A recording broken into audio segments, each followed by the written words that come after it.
قرآن کا سورہ الفاتحہ، جو سارے مضامین ہیں پورے قرآن میں وہ سمٹ کے سورہ فاتحہ کے اندر آ گئے ہیں۔ تو اس کا آغاز اللہ کی حمد سے ہو رہا ہے۔ الحمدللہ، تمام خوبیاں اللہ کے لیے۔ کسی کے اختیاری حسن پر، کسی کے اختیاری جمال پر جو ثنا کی جاتی ہے، ستائش کی جاتی ہے، اسے حمد کہا جاتا ہے۔ کچھ خوبیاں اختیاری نہیں ہوتی، غیر اختیاری ہوتی۔ اگر کسی کا رنگ سفید ہے، نقوش تیکھے ہیں اور اس کی آنکھیں نرگسی ہیں، اس کے دیگر اعضاء کا توازن بڑا اچھا ہے، تو یہ اس کا اپنا کمال نہیں ہے۔ ایک شخص عالم ہے، اس نے پڑھا، محنت کی، آگے بڑھا، تو یہ اس نے محنت کر کے ایک چیز حاصل کی، تو اس کا وصف بیان کرنا اور اس پر ثنا کرنا یہ غیر اختیاری حسن نہیں ہے بلکہ اختیاری ہے۔ تو کمال وہ ہوتا ہے جو چیزیں اختیاری ہوں۔ تو اللہ جل شانہ کی حمد اس لیے کی جاتی ہے کہ اس کی چیزیں، اس کا حسن غیر اختیاری نہیں ہے، وہ اس کا اختیاری ہے۔ اللہ اکبر۔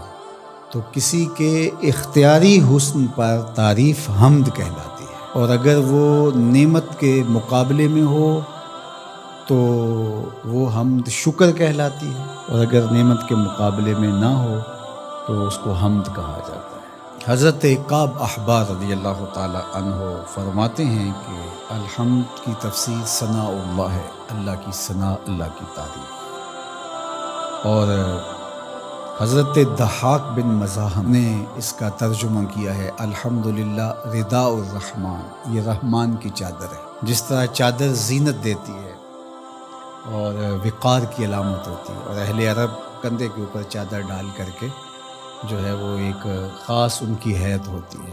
یہاں گرمی سردی سے بچاؤ کے لیے چادر لی جاتی ہے، لیکن عرب میں چادر جو ہے وہ زینت کے لیے لی جاتی ہے، اور وہ آپ نے دیکھا ہوگا کہ عرب علماء یہاں کندھے پہ چادر رکھتے ہیں، تو وہ زینت کے لیے ہوتی ہے، ضرورت کے لیے نہیں ہوتی۔ تو اس لیے یہاں جو رداء الرحمن کہا گیا ہے، تو الحمد رحمان کی زینت ہے، وقار کی چادر ہے۔ ثنا کی جتنی بھی قسمیں اور جتنی بھی صورتیں ہیں وہ اللہ کے لیے، وہ ڈائریکٹ تعریف کی جائے تب بھی اللہ کی، انڈائریکٹ تعریف کی جائے پھر بھی اللہ کی ہے۔ یعنی پھول کو کہا جائے کیا خوب پھول ہے تو پھر بھی اللہ کی تعریف، اور کہا جائے سبحان اللہ پھول کو دیکھ کر، پھر بھی اللہ کی تعریف، پاکیزگی اللہ کی بولی جا رہی ہے۔